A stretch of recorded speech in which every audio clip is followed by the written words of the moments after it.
John Maxwell Coetzee, a South African writer who won the Nobel Prize in Literature in 2003, is considered one of the most important authors of our centuries.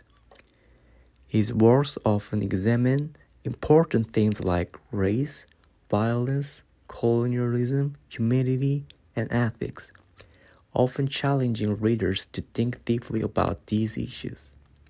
Some of his best-known works are Disgrace, Waiting for the Barbarians, and Life and Times of Michael K. These novels feature a simple but cold writing style and intellectual ideas while also providing detailed description of characters' inner lives and actions. Coetzee uses these stories to explore the problems of colonialism and to ask questions about what it means to be human. One key feature of Coetzee's writing is his ethical approach to representing characters and situations.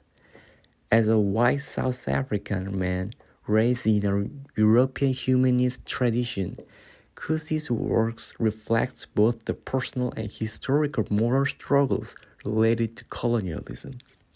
Instead of direct critique, Coetzee uses literary techniques to ask difficult questions about colonialism and its effects, which gives his works a postmodern feel. A common strategy Coetzee uses is creating complex characters. In Waiting for the Barbarians and Disgrace, the main characters are intellectuals with liberal humanist values. But when they are dealing with marginalized peer groups, such as women or natives, they often act in ways that show their complicity in the power structure around them. For example, the magistrate in Waiting for the Barbarian sees a native girl as an object of desire, while in Disgrace, David Lurie believes his sexual relationship with a student is just a mere free choice.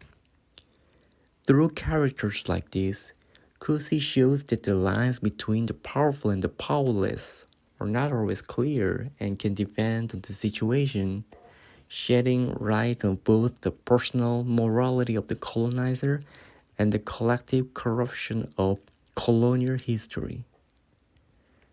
Coetzee is also very careful when writing about marginalized characters.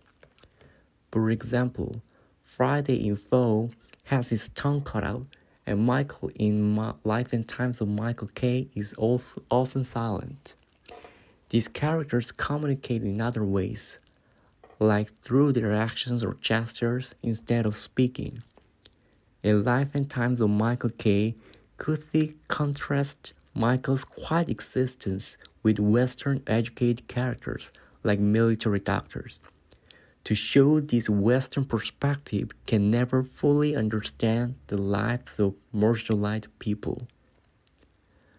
Animals are also important symbols of Coetzee's works.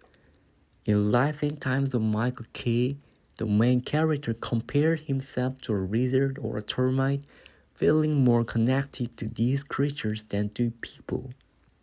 In Disgrace, David Lurie compared his own fall from grace to a dog, but later takes part in a lecture to put down stray dogs, which leads him to a moral realization.